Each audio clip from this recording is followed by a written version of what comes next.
the Quinn Show. My next guest is a man of many talents, whether it be teen comedies, dramas, Disney Channel classics, Twitch streaming, or even narrating. You've definitely seen this guy around. Though my personal favorite is a somewhat mean but lovable wizard delinquent. It is my pleasure to welcome to the Quinn Show, Frank Pacheco. Frank, how is it going, my man? Oh, it's wonderful. It's wonderful. Please tell me more about my eyes. That was great. On a scale from 9 to 10, how are you today? You know what? I'm a 20. I'll give you a 20. That's what I like. I like checking people to see if they're active liting. Sometimes people are like, oh man, I'm a 4. But I'm like, that wasn't even on the metric I laid out. I was just gonna say, it wasn't on my scale. How's your day so far today before we get into it?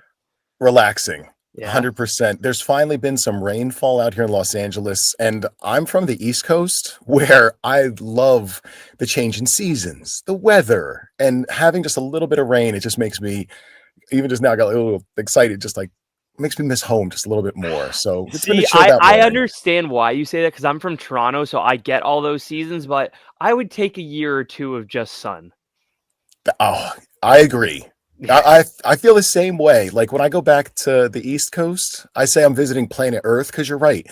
It's always sunny and nice. And after having filet mignon every single day, you want like a greasy burger, a burrito, maybe somebody stepped on. You want a little change. Exactly. Yeah. But believe me, come down here, hang out in the sun. I want to go to California so bad. It's not even funny. And it has been freezing here in Toronto for, I'm going to say 3 weeks now. It's been minus 20 Celsius almost every day. So, oh my God. So Fahrenheit, it'd be times 2 plus 40. So that would be like, I think times 2 plus 40, right? Yeah. Sure. Yeah. It's cold. I'll tell you, it's not normally this cold, so trust me. We'll edit all this out. Now, man, that is really cold. Yeah. My goodness. This is just showing the audience how dumb I really am. So I just want to, you just said you had to grow up on the East Coast and stuff. So I know you grew up in a Wind Gap, Pennsylvania.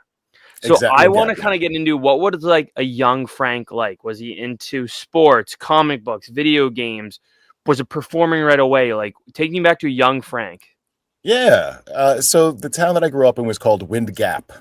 And literally where the Blue Ridge Mountains are, there's a gap where the wind comes through.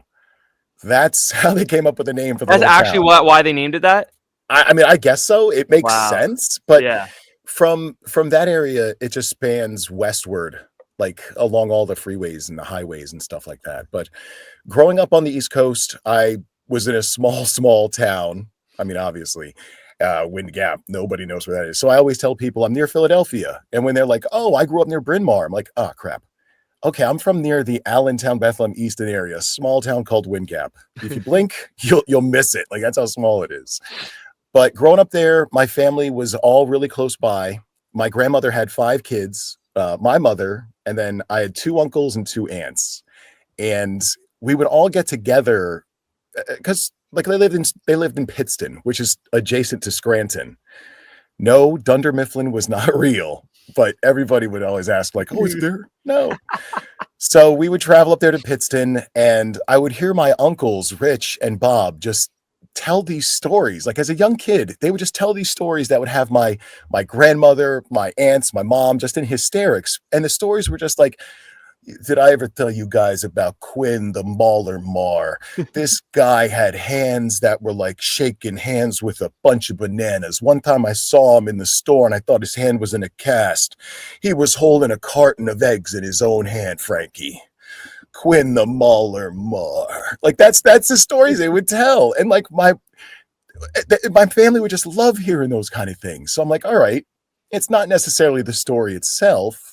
It's how it's told. Like it's kind of silliness. So I got excited by that. And my parents got us a VHS over the shoulder, like 40-pound camcorder thing.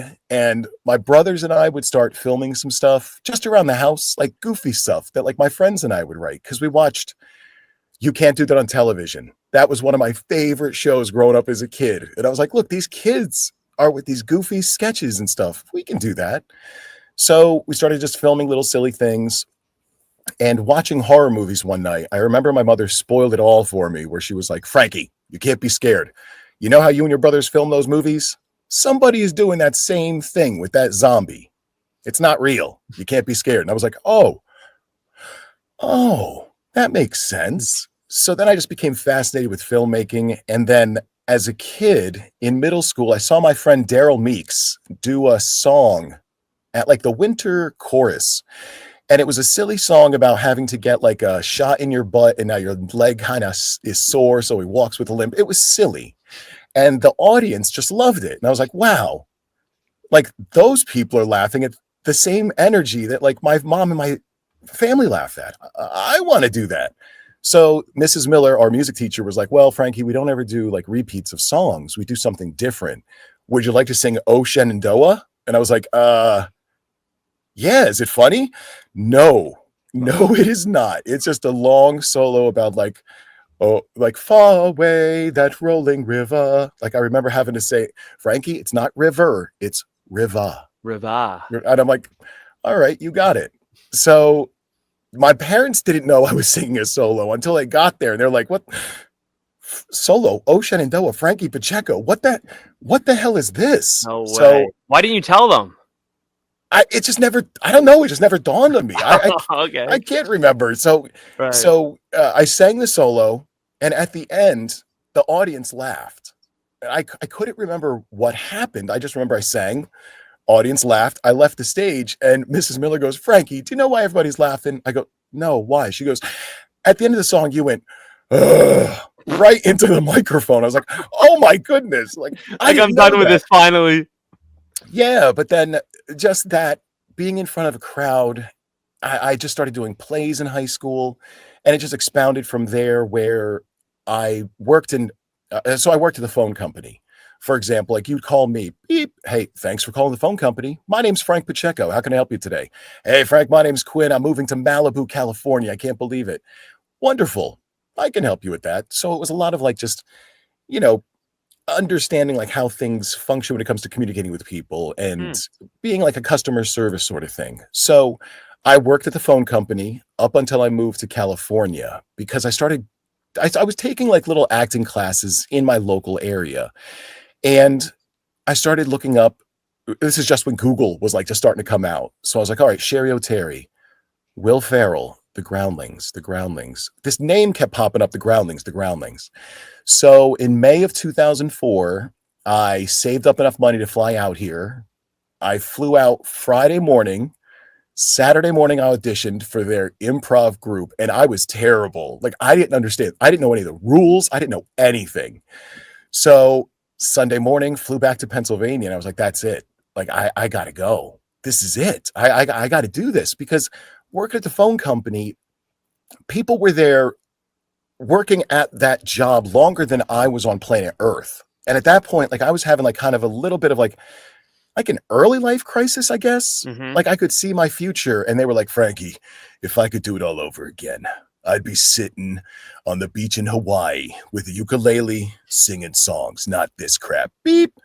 Thanks for calling the phone company. My name's Steve. Like that kind of stuff. And I'm like, oh my God, this is my future if I don't do something. So a long time ago, I read this story where this university had a group of people, like 20 people, write down what their goals were for the next couple of years. And another group just stated what their goals were. And they found out later that the group that wrote their goals down actually achieved them. So at my little desk, I had a little dry erase whiteboard where I wrote down, save up $20,000, find an apartment, quit this job. And I underlined it, but I kept it tucked away because I didn't want my bosses like to see, my plan. But I'll tell you what, dude, being able to like, I found an apartment and I took that marker and actually drew a line through it. I was like, that's one step closer. That's one less thing I need to worry about. So cool. The day came where I was telling my mom, I'm like, Ma, I'm quitting my job. Like I was 26. I'm like, I'm quitting my job at the phone company. I'm moving to California. Oh, no, you're not. That's not going to happen. Mom, like fast forward a couple months later. Ma, I quit my job. Today was my last day. I'm moving to California next month. Oh, that's never going to happen. March shows up, 2005. I'm in the car. Mom, I'm heading to California. I love you. Oh my God. I didn't have any time to prepare. I'm like, I told you for the last 2 months. Yeah. So there is a YouTube video because my brother Tony, who fell in love with film production, a quick side story. My brother Tony, who I love to death, he, during one of his senior skip days in high school, came with me to college where I was doing video and radio production, editing. So I was like, all right, Tony, just don't touch anything. I got to finish a project. And he was like, this is your classroom. This is what you do. Oh my gosh, this is awesome. So since then, he fell in love with it. So I filmed my whole adventure out to California.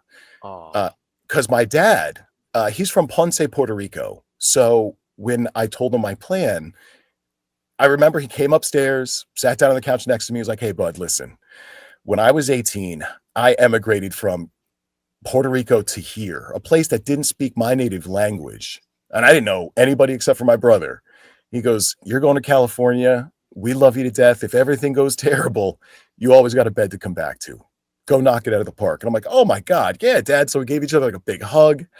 So filmed everything. My brother Tony edited the video together. And now on YouTube, there's a little clip, like there's a whole like half-hour video of us, like me picking up my brother Brian in Washington and us driving cross country. And it was nice because I was like, if everything fails, if everything goes pear-shaped, I can go back at this video and say, look, I gave it a try. I packed up my car and didn't know anybody except for the dude who was renting me my apartment, my little studio apartment for $850 a month. It was like Dr. Strange hitting reset on your life. You have no friends, no established connections, nothing. So I turned all that fear into just nervous energy to come out here, see what I can do. So once I got set up, called up the groundlings. Okay, well, you want to audition? Have you taken the Fun Shop classes where they teach you about the rules and stuff? And I was like, oh, that exists? No, I'll take that immediately. And there was a program called the Joe Schmo Show. And my first instructor played Bryce, the crazy stalker guy that was just like always leering and like looking over the banisters and stuff. And I was like, oh my God, Mom, Dad, like this is incredible. Like that my instructor on day one in the first week of being in LA is on a TV show I've seen. This is amazing. So since then, I just was like, ever forward. This is what I like to do, to entertain primarily. Acting, voiceover stuff, those are oddly specific, but entertaining I love. So if I quit, if I come to your birthday party and your family, your nephews and nieces are there, man, I'm there to entertain everybody. I love amazing. Just smiles and laughter. That's what I'm addicted to. Yeah. And I love how like supportive your dad was too. He was like, you know what, no problem, you go for it. Like, and obviously, of course, it helps that like he moved somewhere where it was literally foreign to him. But like for you, like it was foreign as well, going to LA. What did your parents do for work? So my mother worked as a surgical technician in a medical facility, and my father was a welder until he retired at Pennsylvania Power and Light. Wow. Because like, well, they were also very supportive because I told them my plan. My mother was in denial, but they knew my plan had form, structure, and it wasn't just like, hey, I'm going to go do this. Jump out of an airplane and I'll figure it out. Like, no, I told them what my objectives were. So they were very, very supportive. And plus, I just kept in constant communication with them all the time. So they always knew that I was in like a good headspace. Sometimes things got a little dark, but you know, they knew that. But also growing up, my parents were very supportive because when you asked before about like sports and stuff, my dad was the coach for our fall soccer league, our winter basketball league, and our spring baseball league. Wow. So my dad was there for all of our sports.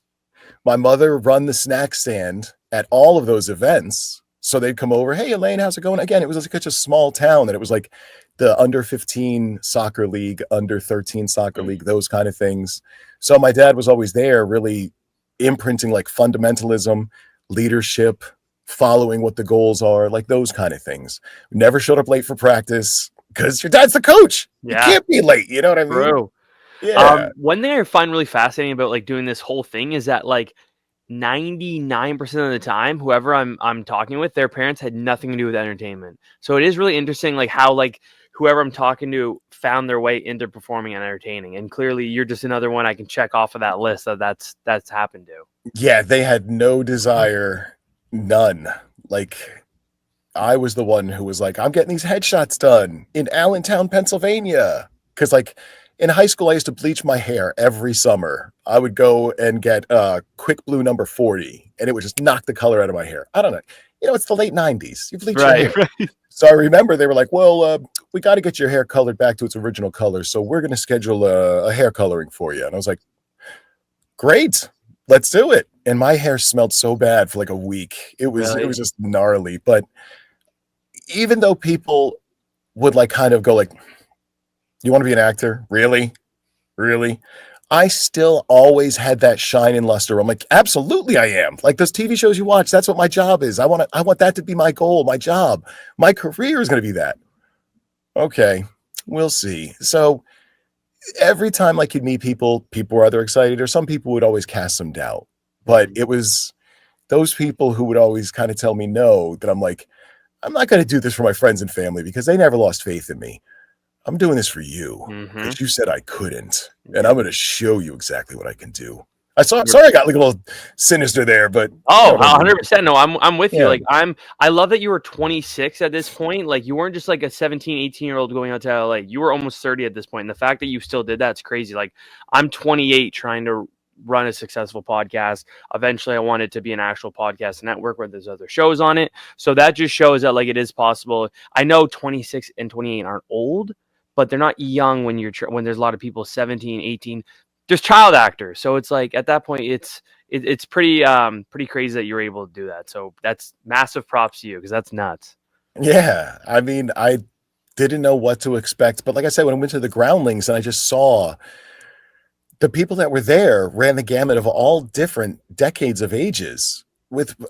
Some people there, they come in and they had such medium energy, but the moment they got on the stage, it was like just working with Timmy the Elephant on Justified. He was just like, I was like, hey man, I'm just want to let you know I'm a big fan of yours. I'm happy to work here in the show with you. And he's like, hey, thanks. That means a lot. But when they said action, dude, that guy, he went into fifth gear. Like he was energized and like it was just craziness with him. So when it comes to like acting and stuff, I like to just be, when it's time to act, let's do it. I kind of spaced out on what you asked, so I'm sorry about that. No, you're good. You're good. No, I just, right. It was just crazy that you're able to do that at that age. Did you have a lot of friends in like elementary school and high school that were like into performing and acting too? Or are they a lot of just into other things like sports only?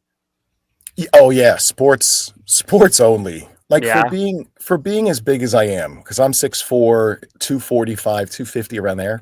So I was the biggest guy on our football team, and I only played football for one season because I was aware of the absurdity of it. Like this little town, a lot of these people I could kind of forecast this might be the highlight. Like that guy you'll see 20 years later. It's like, hey Quinn, how you doing? You remember that football pass that I caught in high school? It was like, yeah, 15 years ago. Yeah, man, what are you doing now? Like that kind of stuff. So I never really cared for football. It wasn't my thing. So I did it once just so I can get the varsity letter because I wanted to have the jacket that had all the varsity sports. Because when I first started, I did soccer, basketball, and baseball. When I finished high school, I was doing football, wrestling, and track and field. So I got all the varsity letters because it was such a small town and a small school. They were just like, hey, Quinn, you happen to look at the athletics office. Do you want a varsity letter? Here you go. Nice. Hey, better than me, man. I was never on a team in high school. So I was on an ultimate frisbee team in elementary school, and that was as far as I got. Oh, man. Yeah. I wish I could do that. I've never played ultimate frisbee or frolf or anything like that. Yeah. That was as far as I got as an athlete in school.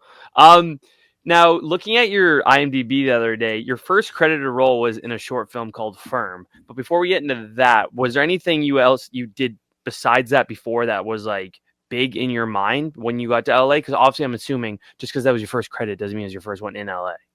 No, that was literally the first it really was. Oh yeah. Oh no shit. Okay. So I was leaving in acting class, and as I was getting to my car, it dawned on me that this voice saying, excuse me, was trying to address me.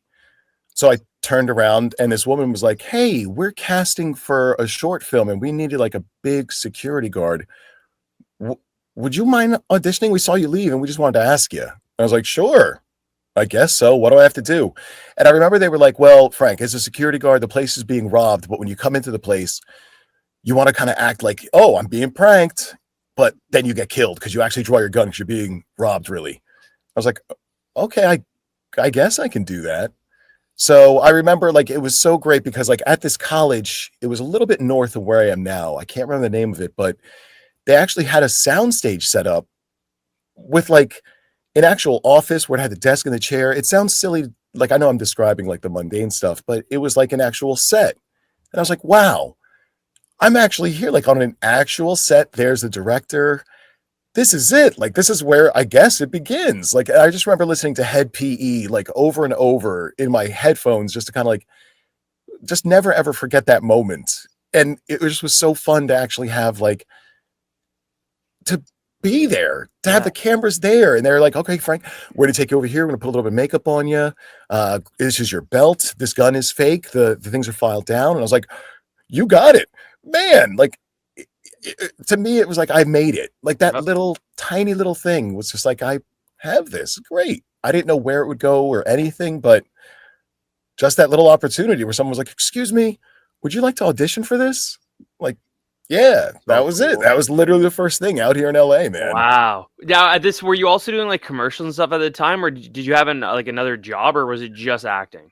So, weird thing, I've never booked a commercial. What? In the entire 20 years I've been out here, not once. Wow. So some of my friends are like, oh, Frank, I did this commercial. Well, I just gave my dog a scoop of dog food. I've just been collecting residuals on that for years. I don't know what accent that is, but they just were like, commercial. Yeah, like, because we would hang out like in between the breaks from like the groundlings. Like, it's like, okay, guys, we're going to take a quick 10-minute break, whatever it is. And like, they would ask random jobs. I was like, oh, I still do this dog food commercial. I have this one airing for the Super Bowl and blah, blah, blah. I'm like, what the hell? Like, that's incredible. But I came out here with such a weird mindset that was so counterproductive and so stupid. Because when I came out here in March of 2005, I had $20,000 and some saved up. By October of the same year, I think I had like $200 left. What? Like I was, so at the phone company, I was making like $900 a week because like it was a utility. So it was like the electric company, the phone company, it never closed. It was always open. So we got like a tremendous amount of money from working there. I still was spending money like I was earning it. And I had this weird arrogance where I was like, I'm not going to be a waiter / actor. I'm just a mother effing actor. That's it. But no, money was really just disappearing. And it's true where you hear those stories about people who win the lottery and they lose their mind. People don't know how to be rich or have money, but people can always learn to like tighten their purse strings and save money here and there. And I flew back home and was like, hey, Dad, can I sell you my motorcycle for like $7,000? Would that be cool? And he was like, yeah, that's cool. Here you go, bud. So it wasn't like, hey, I tanked. It was something just wasn't quite right with the original plan. So from then it was like, remember, you're not earning money right now. What are you going to do? Right. So I ended up getting a job working at FedEx in the morning, and it was 5:30 in the morning to like 8 in the morning, unloading the canisters that came from the airport onto conveyor belts that went like Willy Wonka style down all these different things. So I went to a restaurant with my friends, and one of the servers was just really engaging and funny. And one of my friends was like, yo, did you ever think about becoming a waiter? I was like, I guess so. Why? And they're like, well, dude, you're not just bringing people food they ask for. That guy was funny and entertaining. You can entertain people while they're eating, right? And I was like, whoa, hold on. You're making a tremendous amount of sense. Mm-hmm. So I ended up getting a job working at the California Pizza Kitchen. So I would work at FedEx at 5:30 in the morning to like 8:30, drive to the California Pizza Kitchen in Santa Monica and park down one of those roads that had unlimited parking. And I would catch up on sleep and nap for like an hour or two, get changed in my car, go to the restaurant, open the restaurant, and then ask people like, yo, Quinn, do you want to go home early? I'm trying to save up a little extra money. Can I work for you? Yeah, Frank, sure. So I'd stay there till 4 p.m. till the evening shift came. And by 7 or 8 at night, I'd be in my favorite chair, just unconscious. And I just knew I was like, okay, this is what's required now, Frank, because you really messed up bad. you really got to do this. So after a couple of years of that, that's when Wizards of Waverly Place came along. Like, wow. Okay, yeah. then I was, because when I, like I said, looking at your IMDb, like you had a lot of shows where you did like one episodes and stuff. Was this like you did that Wizards and then that again? Like, was it all kind of combined together? So, well, that's a joke. Like for my Netflix stand-up show, hey, I'm that guy from that one thing that one time. No, that I don't really have a stand-up show, but it'd be a funny name. That would be good. Yeah. So one of the things they teach you in acting is to become very, very humble, because I tell people I'm not an actor. I'm a professional auditioner. I've auditioned way more times than I've been in front of the camera for like programs and stuff like that.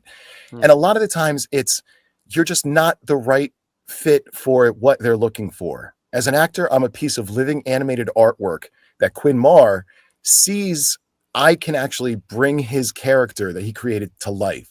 So you'll get notes about why you're not the one. So like my first agent, Jerry Pace, I don't know where he's up to now, but he was a little guy who looked like Mr. Peanut. Like he was so awesome and so nice. So he would tell me, like randomly I'd hear things like, Frank, you were too tall.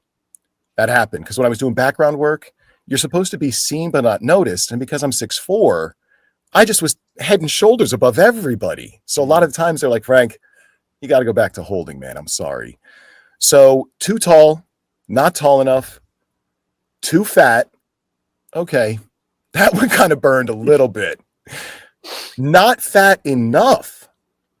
Exactly. That was my face where I'm like, how do I unpack that? And then when I saw the show, it was like one of these like circus, like 400, like my 600-pound life sort of things. And I was like, okay, I see exactly what they were doing. Then that's when you're happy you said you weren't fat enough. Yeah. That's a compliment. Yeah. And that's the thing too, is like when you audition, it's like kind of like I told my friends, it's like you go on a blind date. So I come in, hey, Quinn, what's up? I read your script. I love it a lot. All right, let's do this. Go to hell. All right, man, thanks. I'll talk to you later on. I really had to put a lot in there. All right, so I go to my car or I do whatever. All right, I heard Quinn chuckle. He kind of laughed. I think I did well. Great. And then the program comes out and it's like, well, all right, you pick that guy. What does he have that I don't have? I mean, we laughed. We had a good time. We exchanged pleasantries. And they never tell you why you didn't get the part, because the very first question is like, they don't tell you didn't get it because the very first question is, why didn't I? And they don't have time to answer that. It's always going to be like, Quinn, you're the guy. We need you at wardrobe 10 a.m. on Wednesday. We're excited to see you. We just got to get some measurements. Like that's what their goal is, because they're looking for the right person as well. Like the casting directors, a lot of people think, oh, they're against us. Why? Why are they going to slow down their job meeting more and more weirdos? Because there's a lot of people out here who are out of here, like way out there. Why would they purposefully slow down their job? Like you're looking for someone who's like, hey, this guy is funny, engaging. He's a normal dude. And he looks like he can portray what we're looking for. Awesome. So that's kind of what happened when I did Breaking Wind. Was the same sort of thing. I definitely want to get into that after, because I have a couple of questions about it. Because that is, sure. I watched the trailer earlier. God, dude, that was so funny. So like you were in, let's say now 2-0, Glee, Shameless, Bones. So for like things like that, what kind of like, I know they're all different, but like what kind of audition is that? Like for Glee, you were the jerky player. So you're the guy, I know you're another football team where you just you're just yelling out insults. So for something like that, is that literally what the audition is? So, oh man, so they've all been all over the place. Like for example, for Bones, when I went into the Fox lot to audition, I've met with them before because I've auditioned for other things. So they're like, hey, Frank, we're excited you're here. We're just going to read you a bunch of stuff. Whenever you feel compelled, just tell us, go fuck ourselves. Okay. And I don't particularly enjoy swearing that much. That's just me. So that's the first time I think I've sworn in this podcast. Yeah. It is. But that was their words. So I'm like, all right, that sounds good. And the guy was like, all right, great. Because there were a bunch of people in the room. It was like, cumulonimbus clouds are formed when vapors in the high atmosphere condense and look light and fluffy. Rainbows might appear when moisture levels reach a certain amount. Topsoil. I was like, go fuck yourself. And he was like, all right, that was great. Frank, do you play any instruments? And I was like, no, but I can kill it on Guitar Hero. And they laughed at that. And I was like, oh, great. Cool. Thanks, guys. I had a great time. They asked me a couple more questions, and that was it. And I got a call 2 days later saying that they loved me and they wanted me to play Mayhem, the guy who was going to be dead in the whole thing. So some of the auditions are really, really bizarre. Like that one was like one of my favorites. The one for Shameless was so quick, where this has never happened before, where I was in the room with like 10 other dudes, and they called us in like 3 at a time, 2 at a time, just to improvise, like banging on a door. So in Shameless, the scene where we're banging on the door, yelling for Mickey, like, we're going to get you. Like, I didn't speak. Again, I don't talk in a lot of the roles that I play. It just look crazy. Okay, I can do that for 14 hours. So that's all the audition was. So after they called in all 10 or 12 of us, they said, all right, listen, if we call your name, please stay behind. If we do not, you may leave. Frank Pacheco, Quinn Marr. Everybody else, thank you so much. And I just sat there as everybody else kind of grumbled and was like, all right, what the fuck is this? So again, I swore, sorry. But anyway. Oh, you don't have to say sorry. I swear. I got you. It's just my grandmother, because she was like, Frankie, try not to swear, because you have a unique voice. And if you swear a lot, it shows you have a poor command of the English language. And I was like, wow, you got it, Grandma. She's not wrong. No, definitely. So like, may the fleas of 10,000 camels infest your armpits and crotch. By the time someone hears that and figures out what you said, like you're already moving on to something else. That hurts a lot more. Yeah. So with that one, we just had to improvise like we're banging on the door. Everybody left.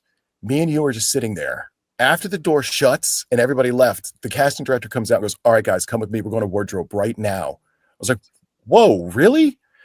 So we hop in the golf cart. We're zipping around the lot. This is up at Warner Brothers. This is where the Shameless audition was. So we're zipping around the lot. And the guy was like, all right, this is where they filmed this show. This is where they filmed this. Uh-oh, Macy's here. That's his motorcycle. And I was like, what? Like, because I like motorcycles. And his had big, like, the things where you can kick your legs up, like the big ape. Like, that's it was so sick. It was awesome. So we pull up in front of one of the trailers where wardrobe is. And as we stop, the trailer door flies open. And Emmy Rossum comes out and stands in the door frame wearing just a body stocking. And the guy who was driving us goes, whoa, we got some new people in school. And she goes, who gives a shit? Everybody already saw my tits anyway. Hey, Emmy Rossum, nice to meet you. And I was like, I mean, she's not wrong. No, and she was just so forward with it that I was like, yo, Frank Pacheco, great to meet you. I'm excited to be here. Because this was the season 1, episode 4. So I don't even think it even aired at this point. So everybody just has this like energy of like, great, we're here to do something which might be amazing. Let's see. Wow. But it's true, like they say, and this is the end, because you're there on Warner Brothers. It's hot. You're trying to pretend it's cold. You're freezing. You're trying to pretend it's hot. So when we were there, they just put a snow hat on me, fake snow everywhere, big winter coat. So while we're filming some of the scenes, it's not cold in Chicago. It's hot in Burbank. So to quote Nicole Byer from, nailed it, Burbank. So when they would call cut, you take the hat off and everything. It was like, man, but that was like the fastest audition. That was just like, okay, great. You guys come with us. We're going here right now. We'll get your wardrobe. And then from there, they flew us to Chicago. I've never been flown anywhere. Like that was when you say about like, oh, your first thing you did in LA and blah, blah, blah, blah. There's all these high watermarks as an actor that you start to hit and you don't even realize it. But them saying like, okay, Quinn, we're going to have a driver come pick you up at this time. The tickets will be waiting for you. Your luggage will be taken care of by this person, blah, blah, blah. So sure enough, there was a big black Cadillac to pick me up. Like it was so awesome to be flown like first class. Like one of my friends who was there had his girlfriend with him. And I didn't know this trick existed where instead of flying you, Quinn, first class, you can get 2 coach tickets if you wanted to bring someone with you. So my buddy brought his girlfriend there. So while we were filming the scene where I'm spray painting like Lip Gallagher Must Die or something like that, and William H. Macy walks by, after we did that little bit, we were moving on to something else. And William H. Macy was like, all right, yo, you guys look incredible. You guys want pictures? Yeah, come on in here. So the guy's girlfriend was snapping photos and he goes, yo, are you with one of these dudes? Do you want to get in the picture too? Yeah, Rebecca, like one of the PAs or something. Hey, take a picture of all of us together. Yeah. Wow. Took more and more pictures till finally they're like, William, come on, we gotta go. And he was like, guys, thank you so much. Bye guys, thank you. And left. And everybody, all the cast and crew would constantly say, yo, William H. Macy would constantly show up mad early. He'd be the last one to leave. Whenever they needed to do something ridiculous, he was always there, like, to step up for it. So it was just like, that's what I would like to have people say about me one day, like those kind of things, which reminds me about Reno 911, but something else. Yeah. It's pretty insane because, like, for a lot of people that only had seen William H. Macy in Shameless, they just see Frank Gallagher. But, like, if they saw anything before and anything after, they'd be like, it's insane that is William H. Macy, because that's not a character type of character he ever played before. But I really do like that, like, he was so cool and down to earth with you guys, because I'm sure in his mind he knew, like, you might have actually wanted to ask for a picture. Maybe you're too scared. So he's like, come on, let's just take a picture. That's what it was. Like, and I don't have any negative stories of any actors that I've worked with. Like, everybody that I've worked with on, like, Bones, Glee, Heroes, everyone, especially Selena Gomez, like, that's who I model myself after. After watching her interact with the audience on Fridays when we had the audience tapings, like, that's all I can do is just emulate her. Because like I said, I've never met anybody who was like, "What's your name, Quinn? It's great to meet you. Go F yourself." You know, I've never met anybody. That's so nice, though. Yeah. Everybody's been so great. So I'm just so excited, where everything I've had has just been so positive and wonderful. Like, I become an actor, Quinn. I love it. When I was a kid, I wanted to be an actor so bad. Like, my one friend, like my best friend Logan, he always would film, like, little movies, like, and direct and stuff, and that was something I always wanted to do. And then I went into high school and went into one of my drama classes. He was grade 10. The teacher was just so horrible. She took it right out of me. That was it. I didn't want to act after that. She was so horrible. Yeah, she's not just a bad teacher, like a bad person, but yeah. But I kind of, like, in a way, like, I still like creating content. So, like, it's still in a way like I'm entertaining or performing in a way, right? So, like, no, I definitely did want to act when I was a kid. And the nice thing is, my best friend Logan, he owns a theater company and runs a theater company now. So it's pretty cool that, like, really, for a kid, he was like the little director and now directs actual performers. And he's achieved his goal. Yeah. Like, I mean, man, that's incredible. Yeah, it's really cool. It's really cool. Right before we get into Wizards, I love that you're in one other Disney show. Do you know which one I'm talking about? Kicking It? Yeah, do you remember what your character's name was? He didn't have a real name. Huge Kid, yeah. I think so. I love that. Just some of their names are so funny, like Jerky Player and Student Number 2, but Huge Kid is the best one. Real quick. So in the script and in the auditions, it was Prick Player. When I went to my trailer, it had prick in quotes and player. They told me later on they couldn't use the word prick in, like, type anywhere, so they had to change it to Jerky Player. Oh, yeah? But yeah, that's what it was. It was Huge Kid. And so funny. Even though, like you were saying before, I kind of started, like, quote unquote, like, a little later at 26, but I got cast like 90210. Like, I was in my 30s doing that. Same thing with Wizards of Waverly Place. So, like, my friends were like, "Hey, 30-year-old, you hitting on Selena Gomez? Didn't she just turn 18? I'm like, yo, I know. Wait, what? What are you guys talking about? I know I'm an older dude, but that was the thing. Like, a lot of them were like Huge Kid and silly stuff. But for that one, there was no audition. I went in, so they filmed that in the exact same location where we filmed Wizards of Waverly Place. So it was strange walking into the front sliding doors of the lot and seeing a whole different world. I was like, whoa, this is really weird. And the guy was like, yeah, it's like a karate show we're going to do. You'd be like a big kid. You want to do it? And I was like, yeah. And he goes, all right, cool. We'll be in touch. And I was like, that was the audition? What? Wow. I don't understand this. Now, dude, just quickly talk about that show. Those kids were phenomenal at martial arts. Like, that one kid really did that backflip and did a kick for the thing, but, like, they had all the CGI stuff and things like that. But those kids were extremely talented. That's cool. That's nice to know that even for a Disney show that, like, they were actually doing that stuff.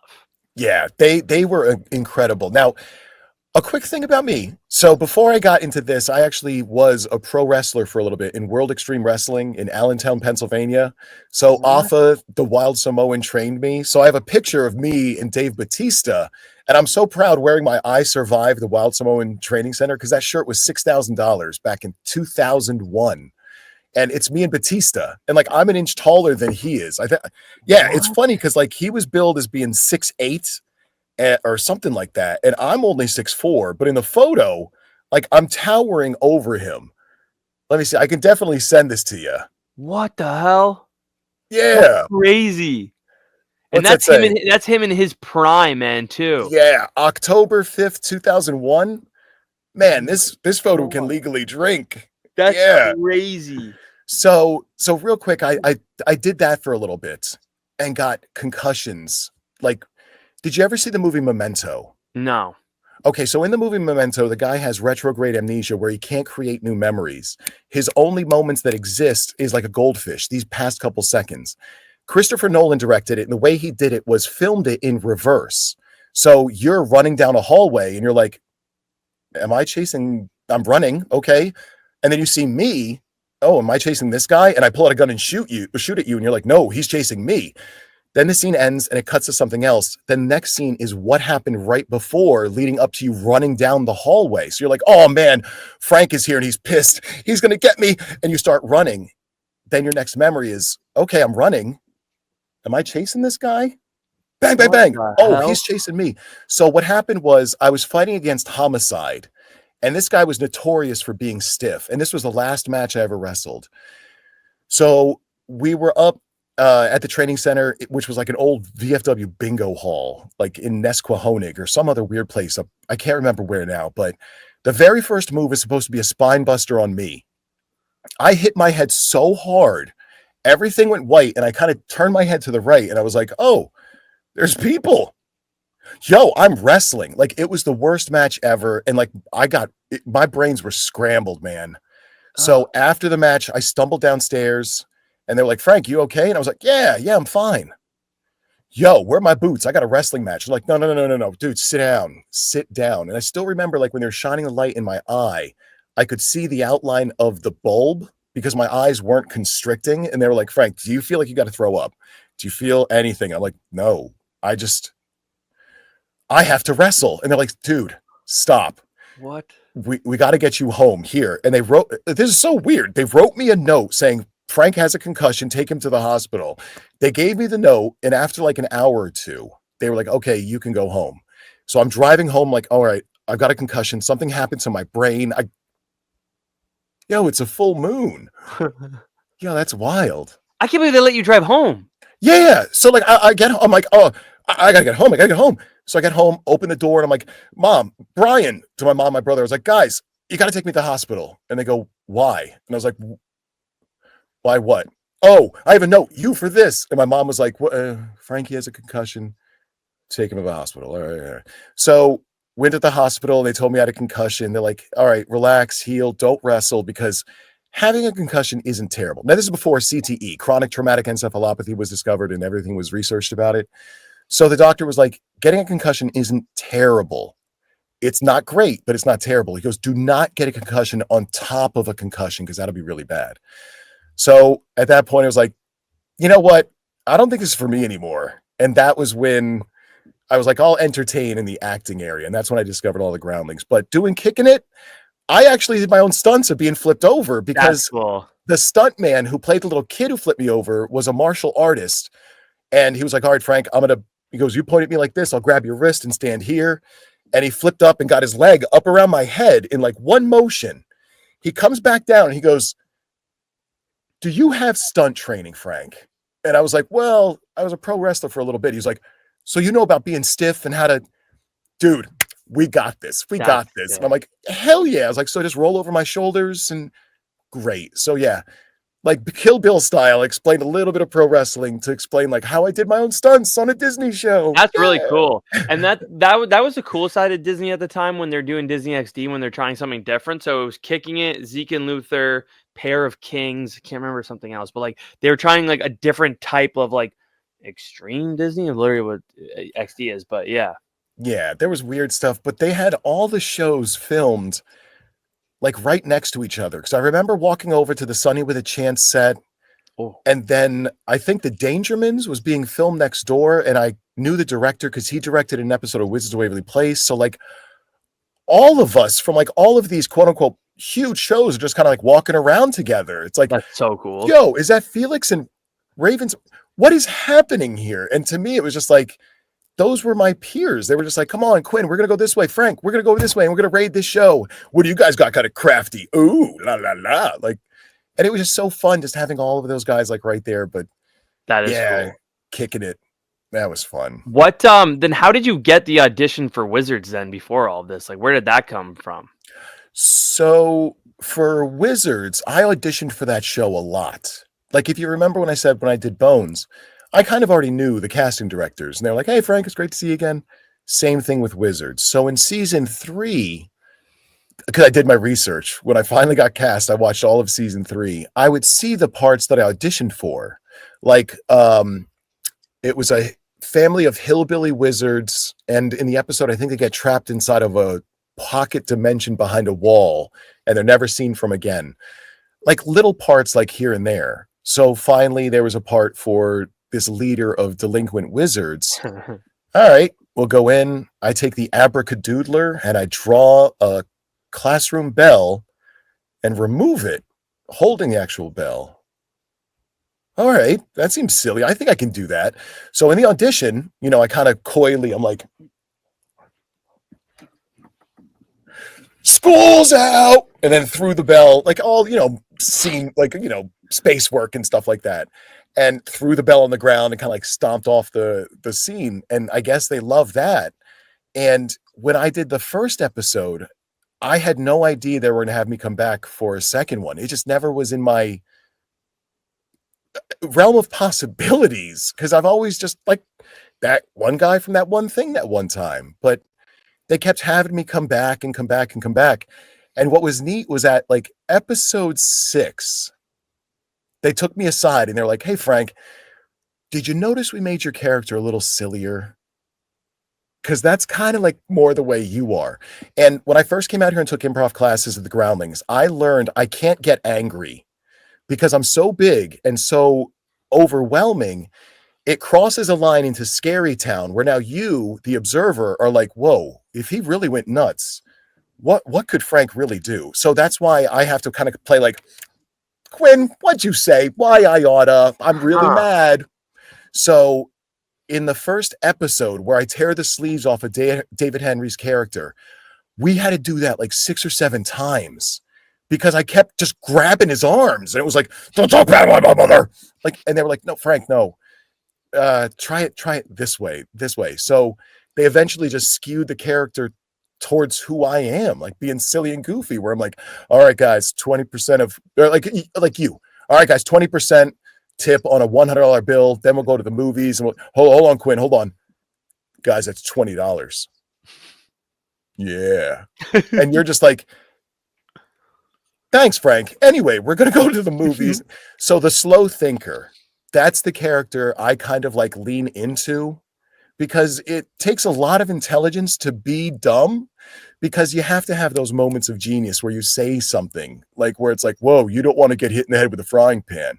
You might get chronic traumatic encephalopathy and that's bad." And it's like, "What did you just say?" Because, it makes tremendous sense. So I love playing those characters because I am that big friend in the group. I'm the guy who's 6'4" and kind of stands out. But being big and goofy really disarms a lot of people because if I walk into a room looking like my characters on Shameless, like nobody really wants to approach the big guy who looks furious. And what I loved about Felix was that like he had the great one-liners, like the one when Mason ate Dean, he goes, "The hairy guy ate somebody." Like that, just like just the little ones like that. Like even as a 28-year-old, that still cracks me up now. Versus when I was like 13 when I watched it.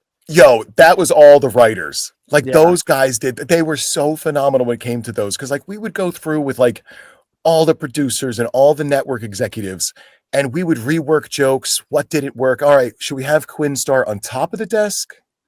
Well, what if we move him under the desk? And what about this kind of stuff and that kind of stuff? But those guys were all the writing staff. So being able to, that's why I said I watched all of season 3 to figure out like the tone and the pace where it's like, all right, Quinn's going to say his joke. I'm going to wait 2 seconds for the audience to laugh and then say, "Well, that's why this banana split tastes weird." Like that kind of stuff, So it's like you learn the tone and the pace of it. And you're talking about the pace of it. And I feel like, Wizards was kind of fast as just at least as a viewer, I noticed it. Like when, let's say Alex and Justin arguing or whatever, like it just would go quickly. Yeah. And you're right. Like that was right around the time. So if you listen to the Wizards of Waverly podcast, when I was there in season 4, there was a producer who I guess had left, and it was evident that the cast did not like that he was gone. It was very, very clear. So when I was there was like all these grumblings where I was like, whoa, you guys have hamburgers and hot dogs for crafty? Well, last year we had ribeyes and steaks. This year it's just... So there were like all these like little subtle changes, but I still just enjoyed being there and being like in that mix with stuff. But what was I saying again? I kind of, oh man. We're just talking about the pace and the producer. Oh yeah. So the pace of it was super, super quick.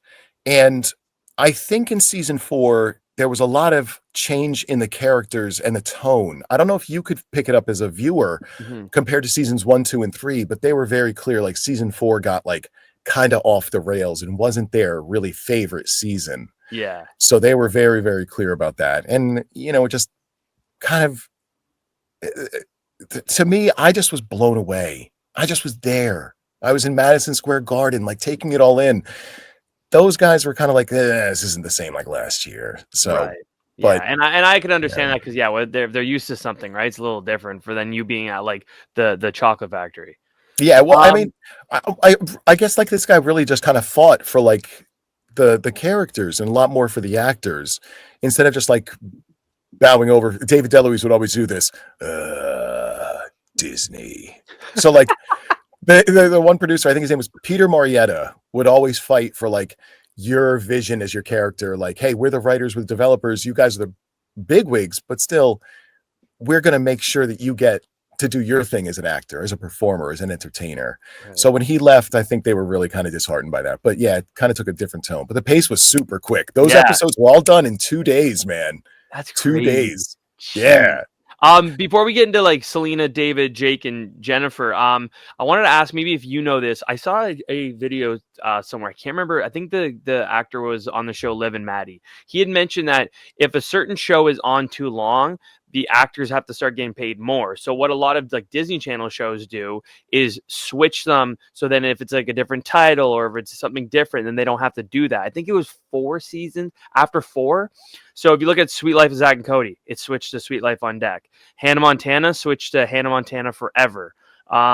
What's another one? I'm blanking. Jesse changed Debunked, where they went to a camp. So I don't know if you have any insight about any of that. Yo, I wasn't going to mention it, but that's unbelievable because number one, you cited my example when I tell people about this big change. Because so from what I gathered, this is third information, disclaimer for all this stuff. But from what I gathered, for the first 4 seasons of a program, Disney was only paying you 80% of what you were supposed to make overall, something weird like that. And then after season 4, if it went into a 5th season, that's when it would have to start hitting a whole different thing. And that's what I told my friends, where I'm like, oh, the Sweet Life of Zack and Cody, 2 kids living a posh lifestyle in a high-rise apartment. Season 4 ends. Oh, whoa. This is a whole different show.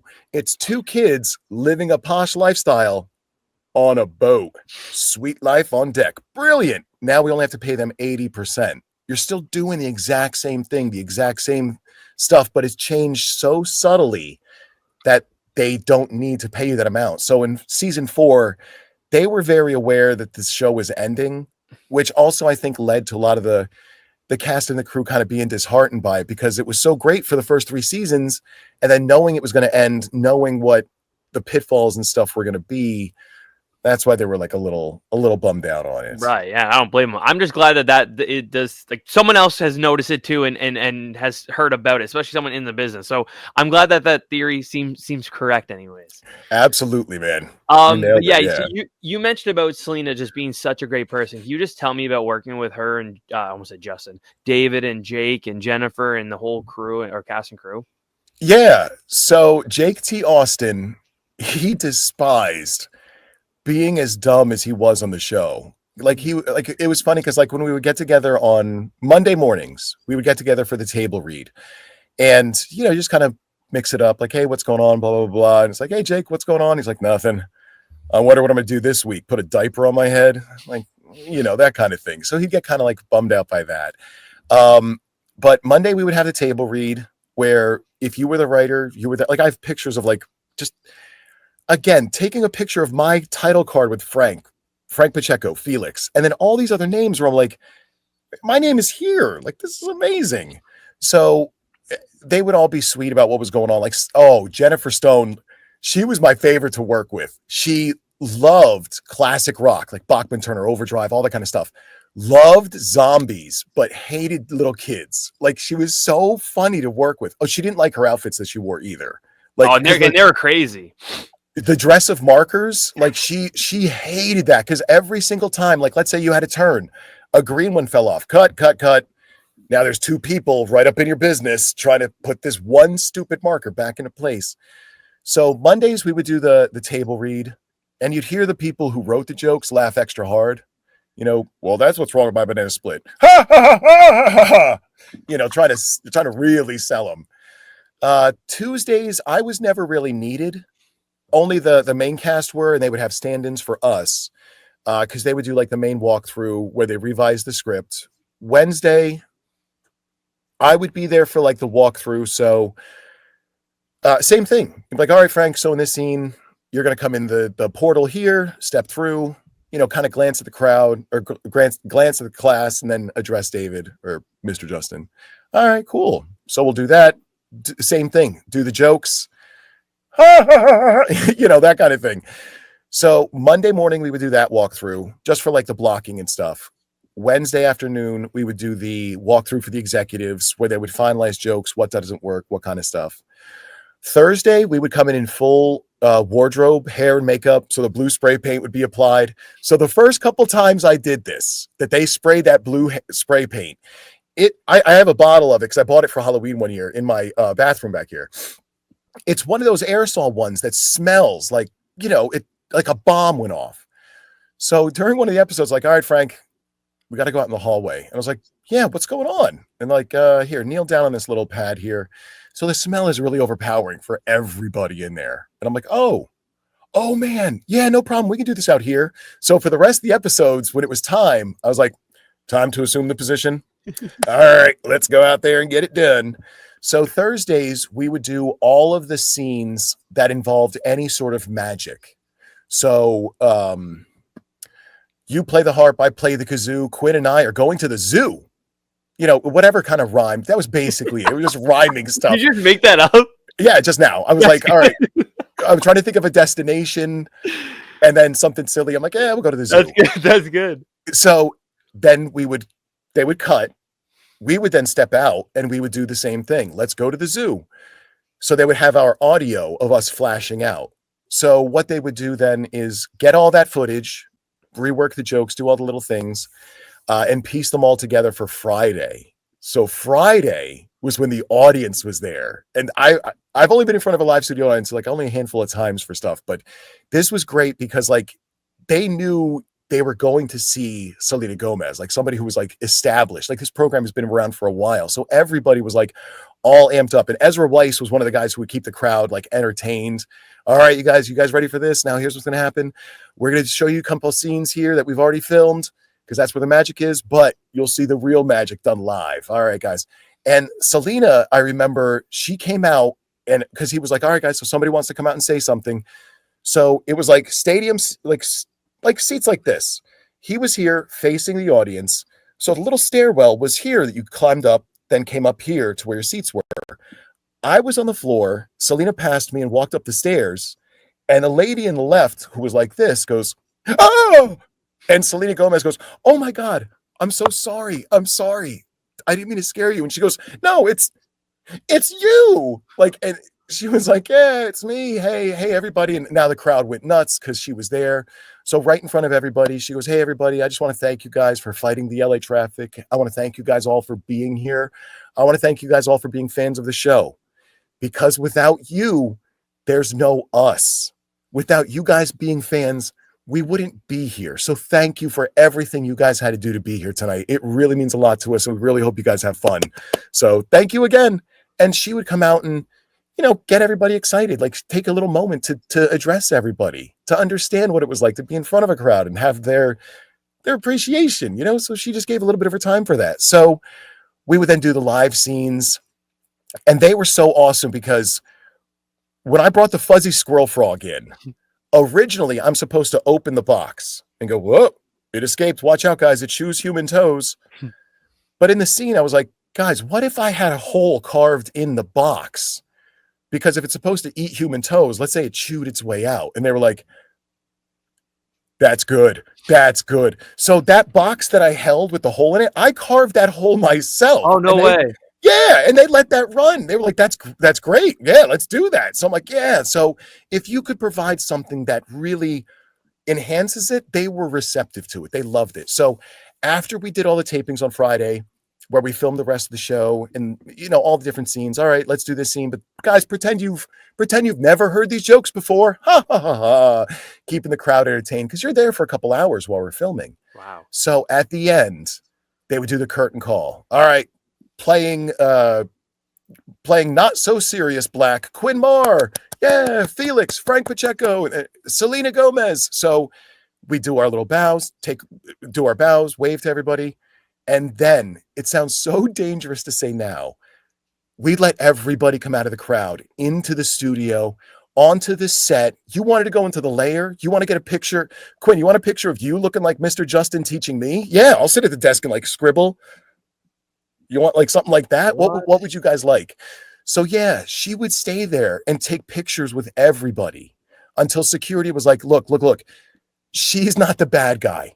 We are. Please stop signing autographs. We want to go home. Wow. Guys, we're so sorry, but we got to close the studio. We're so sorry. So there were a couple times like I would walk to my car and there were some people that weren't in the show. Like they weren't able to be in the audience. And the one time it was a German family and they had a huge handmade poster with like cutouts of Selena Gomez, Wizards of Waverly Place, like all the things from like Teen Magazine and stuff like that. So as I'm walking by, I was like, hey, did you guys have fun at the taping? And they went, we did not get to go inside. We were out here. You're the first one we've seen. I was like, are you guys serious? Here, I'll take a picture of holding the sign, a picture of all you guys. Like, can I give you $20? Like, I just saw Selena just give everything to these guys. Like, and you guys didn't even see anything. Oh my goodness. So really quickly, I had to ask them. I was like, so you guys watched the show in Germany? And they're like, yeah, we love it. I was like, what do I sound like? And they go, oh, he speaks German, but he does not sound like you do. And I was like, oh man, everybody has to kind of like roast me a little bit, like about my voice. Like, I get it. But yeah, they were so cool and so nice. And again, just emulating her, I was like, you want my ATM card? What else can I give to you guys? That's like, really amazing. That's so, like I said about William H. Macy, same thing. The fact that you have these great experiences working with like these mega stars is phenomenal. And it's funny because you mentioned about the Jake T. Austin thing about just being like Max being so dumb. Now that you mention it, looking back, they really did dumb down his character from the first season onward. Like he just got really dumb. And he was aware of it. And the way... So when they said they were shifting my character to make me more silly, to accommodate me, I think that might have been, again, disclaimer. One of the things where it's like, no, we need to have somebody who's kind of dumb. So you need to be this. You have to fit this role. So I think that's why he was kind of like, oh man. But my dressing room was, I shared a wall with Selena Gomez. She was right next to where I was. So down this hall, so it was my little room. Selena's room was right next to it. Then there was a hallway to Crafty, and this door led to the main stage. Down that hallway was where Jake, David, Maria, and David Henry, their rooms were down there. So it was just weird that like you're Selena Gomez, but you have the dressing room next to the guest star. Like I don't know. I just thought it was weird. But that is weird. Was she dating Justin Bieber at the time? Yes, dude. So I met him. So yeah, oh my goodness. So he was there on set where I was there in hair and makeup. So this is back when he still had the floppy hair in front of his face. And I see him in the mirror and I'm like, oh man, that's Justin Bieber. He's here. I'm actually going to meet this kid. Oh man. So as I turn around in the chairs, I'm thinking this thought. He's already there. He's like, hey, my name's Justin. And he's shaking my hand. I'm like, hey, my name's Frank. It's nice to meet you. And he's like, hey, so you're going to be down on set filming all day today? And I was like, yeah, man, I'm Felix. I'm the delinquent wizard. He's like, oh man, that's awesome. Hey, have a great time filming, man. I'll see ya. And I wanted to hate on that kid so much just because it was like, oh, it's Bieber, blah, blah, blah. But he was just so nice and so kind. Like this is back in 2010, 2011, he was just so sweet and so nice that I was like, man, Justin Bieber wished me well on set today. And he was genuine about it. I can't fault that guy. So I have this really, like I said, never met anybody who was negative. Justin Bieber was super cool, super nice, super sweet. That's so cool.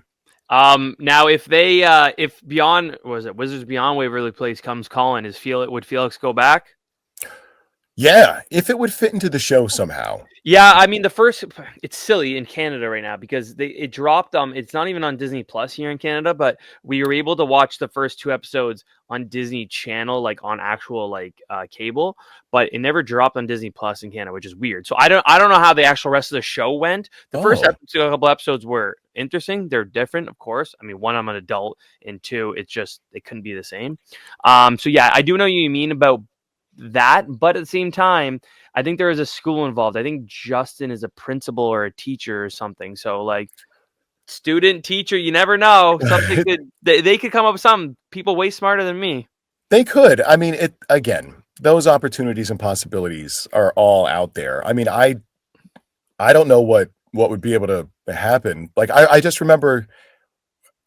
Oh no, that's a story about me going to film Shameless and how Jake Austin and David Henry were like, look, because we're here stuck at Disney, we can't audition for certain things. So Frank, go to Chicago and knock it out of the park, because we still have to have you guys graduate, right? So we'll be waiting for you. Come on back, man. So yeah, so they were cool like on that front, where I was a little nervous, but if there's a way to bring it back, we'll see if Felix returns. I haven't heard anything yet, and that's the God's honest truth. I haven't signed any NDAs or anything. Wink, wink, nudge, nudge. Bob's your uncle. But yeah, if there was a way to bring it back and have him fit somehow, some way. I mean, I do have the most powerful wand in the wizard world. That's true. That's what happens when you're related to those people. I had Bill Cott on last year, who obviously played Mr. Larry Tate, and he said, he said the same thing. It hadn't been actually, I don't even know, Wizards actually, the new one hadn't been released yet, but he said the same thing. Like, if there's a spot for me, I'm more than open to do something. Yeah. So I mean, we'll see. It's in their hands, and that's all you can do. Like, I mean, going back to Reno 911 real quick. I loved commentary. I loved hearing behind the scenes how things were filmed.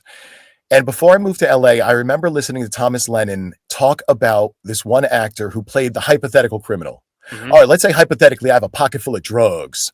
If you police saw that, would you arrest this guy? Would you arrest me? Like, that was Keegan-Michael Key. And they would say he would show up to set and just would be on, never complained, was always there, was personable, had great input. We loved having him here. And if he doesn't have his own show in 10 years, then there's something wrong with Hollywood. And that was way before Key and Peele. Wow. So I remember before I came out to LA, I was like, man, I would love to be on the commentary where somebody would say something like that about me. Like, I don't even know if Keegan-Michael Key even know that exists, but that stuck with me before I even came to LA, where I was like, that's my objective. Be nice, personable, show up, perform, and give everything that they ask for 100%, and never ask when it's time to go home. What else do you guys need? What else would you guys like? I love that so much. A few more things before I let you go, because I've been taking up a lot of your time. I want to talk about Breaking Wind. So when I was a kid, their obviously Scary Movie was a parody of Scream and other horror movies. Then came Epic Movie. Then there was a dance one. There were just so many. Like, these parody movies, when I would watch so many of them when I was younger, would make me just crack up so much. Like, I love them so much because I'm so immature. Even almost 30, I'm just immature. So stupid stuff like that makes me laugh. So can we talk about Breaking Wind, the Twilight parody where you played Jacob? Like, what the hell was that thing? Yeah, absolutely. So let me think. There was Shoshana Sterling. She was in one of those dance spoof movies, and she actually was in an episode of Wizards of Waverly Place with me. So so the family of like silly movies, I love spoof movies as well. If the goofiness is done right, it tickles my funny bone every single time. So when there were a lot of like independent movies I've auditioned for, like Kelsey Grammer gave this interview once where he was like, it was about this movie called Victim, and I still have the script. He goes, that was a movie I said no to. When I read the line, the penis hits the pan, I said no. And I was like, I remember that. I auditioned for that. So there's all these like, weird little things you'll audition for. So when I went into audition for Breaking Wind, it was solely to be part of the wolf pack, the 3 people that show up with Jacob. So when I went in, Craig Moss was there, the writer and director, and he was there with the casting assistant, like that was helping him. And he was like, "Oh, Frank, so nice. Wizards of Waverly Place. Is that on Disney with what's that girl's name?" I was like, "Oh, Selena Gomez." And he was like, "Oh, you were on that show? What was that like?" So I was like, all right. So for like 3 minutes, I told him the same stories that I told you. So if you want to go back in time and watch the 5 minutes where I told the stories of her thanking everyone, that's what happened. So after that little soliloquy, I was like, did you want me to read the part, or I'll answer more questions about Selena? And he goes, "Nah, Frank, my kids and I watch Wizards of Waverly Place. We love that show. I just wanted to ask you what it was like to work with her." Hold on one second. Peas and carrots. Hey, Frank, do you want to read for Jacob, the lead in the movie? And I was like, wait, are you serious? And he was like, yeah, here you go. Get rid of those 2 pages. Here's 9 pages. Whenever you feel ready, let us know and come back in and audition. And I was like, yeah, I could definitely do that. So went out, and the scenes I auditioned for was the one I weirdly remember was the dry humping scene in the tent. Because so I remember I was wearing my polar bear boxers, and I don't really ever wear boxers, but I had them on that day for whatever reason. So in the script, it says Jacob, is doing this. So I'm like, I'll drop my pants. Yeah, why not? Because from improv, the line at which I say no is so far over the horizon. And I'll get to that with some of the scenes in Breaking Wind. By the way, Quinn, like I said, I carved out my day for you. You're not taking time away from me. Yeah, so I'll tell you these stories as long as you want, my man. Seriously. I appreciate it. So I remember reading that scene, and I was like, all right, I'll drop my pants in this scene. Great. So when I'm auditioning for it, Craig was reading all of Edward's lines while I was just like dry humping this chair, like an overstimulated pug. So I take my pants down, and I'm like, like shrieking and bellowing like a banshee. So they call cut, like, all right, Frank, thank you so much, man. We'll be in touch. Great. So as I'm leaving, I was kind of like, all right, that was a little ridiculous and way over the top. They call me, I get the part, I'm on set, and one of the other girls comes up and goes, Frank, just so you know, I auditioned after you. And I heard you screaming and going berserk in there. And I was like, holy Christ, if that's what that guy's doing, I've got to really step mine up.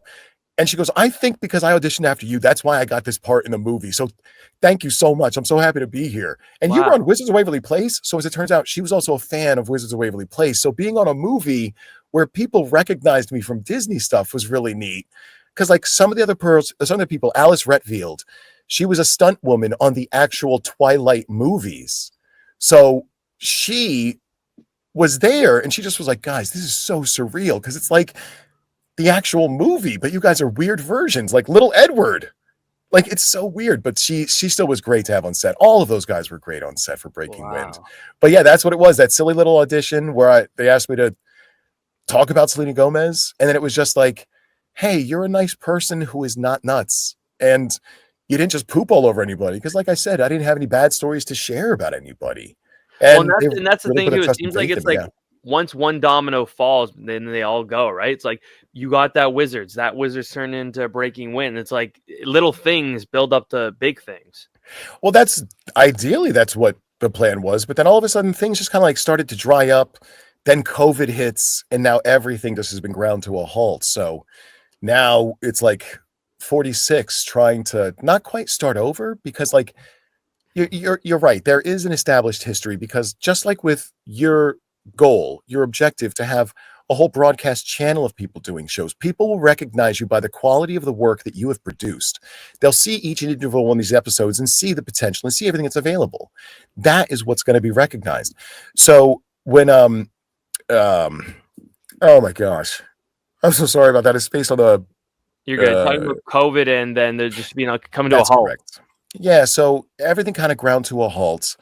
So that was when I started really focusing more on doing voiceover stuff and I was just going to ask you about that. Yeah. Yeah. So getting into audiobooks and stuff. And for years, you'd always hear people, oh, you should do voiceovers. You should do voiceovers.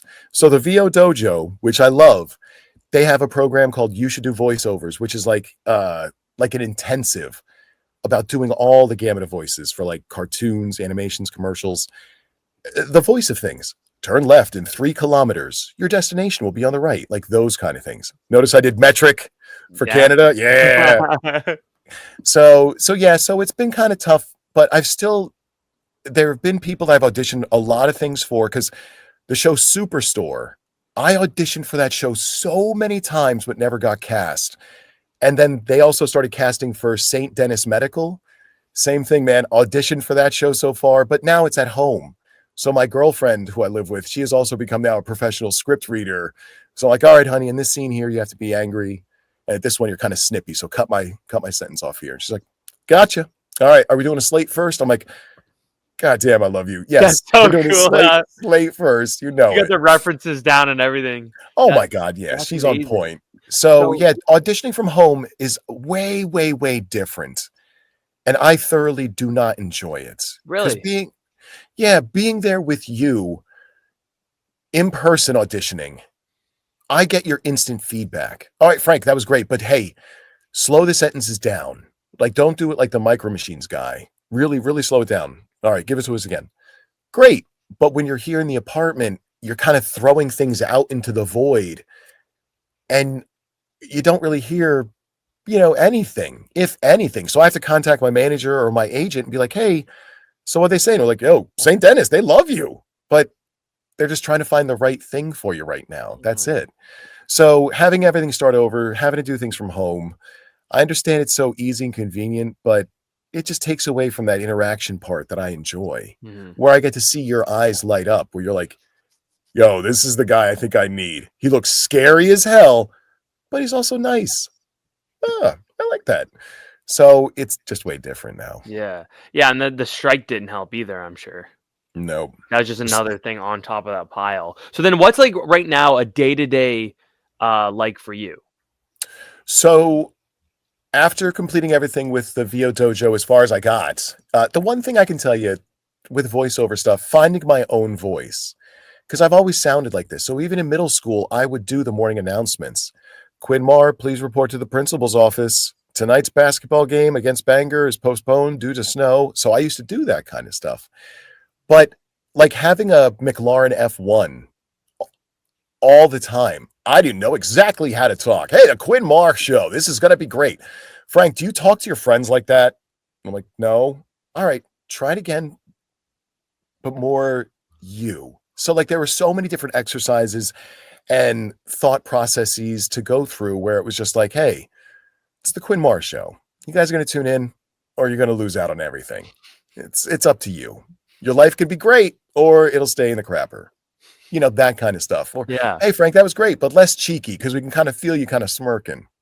And it's true. People can hear the smile because if you're not, it's very, very noticeable. So it's so funny you say that because when I went to college for broadcasting, and when one of my classes was radio, and my prof would say like, if you're on radio, you want to like sound like you're happy, smile as you're talking. I'm like, oh yeah, that's actually a really good point.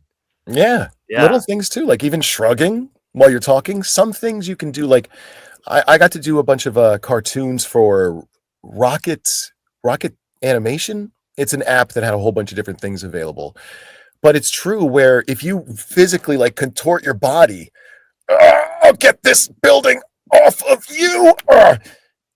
You can't speak the same way if you're going to be like, I'm going to get this building up, because your body's in a different shape. It's in a different position. Your lungs are malformed compared to where they normally are. So you get a different performance and a different production from it. So I enjoy getting as much as I can out of doing those kind of silly things. That reminds me of the you ever see the scene the behind the scenes of what's his name, Hugh Jackman for Logan, of him when he's like running through like the woods and like he's like ooh like his whole body's moving around and stuff. You should search it up. It's really cool. It's exactly what you just said. Yeah. Like, and he's acting like he actually has his claws out and everything. It's really cool. Yeah, I got to check that out. Yeah, man. I saw it a couple of years ago, and I was like, I love Marvel and stuff, so I was like, that's really cool. So sweet. Yeah. Okay, awesome. Well, the last thing I have for you, ask everybody this is, what's one thing you miss most about being a kid? I'd probably say the discovery and innocence. Okay. Like, I still remember what it was like to be younger. My parents were like, "All right, Frankie, you're going on Route 22 today. This is not like 33. This is a little different." And then, like, even younger, "All right, Frankie, you're gonna ride your bicycle to the park by yourself. Oh man, there's the road, and in the car, it all goes so fast, but now you're on your own and staying focused." So I think just being being innocent like that. Like, honestly, my one specific memory would be playing the game Hero Quest with my 2 younger brothers, which was like D&D light because it had the little figures and everything. So, one of my favorite memories was telling my brothers, like, "Guys, don't cheat. Because if you cheat, you'll win, but it's not gonna be the same. I will always win because I'm better than you. And when the day comes that you're better than me, you will beat me. But don't cheat, okay? Because I'm not gonna." So they kind of like really instilled that. I remember just playing the games with them and like, "All right, Brian, here comes a skeleton archer. What are you gonna do?" And being with my brothers on a snow day playing that after Christmas, that's probably like my favorite memory. Yeah, hanging out with brothers. Yeah. I love that. That's amazing. Well, Frank, man, thank you so much for this. Almost an hour and a half. I appreciate you you coming Oh, on here, yeah. man. Yeah, like you had some amazing stories, and I'm so glad we were able to do this. Oh, my pleasure, man. Absolutely. If you have me back again, send me Absolutely. the email. I'd love it. Yeah. In a heartbeat. In a heartbeat. Well, Frank, again, thank you so much.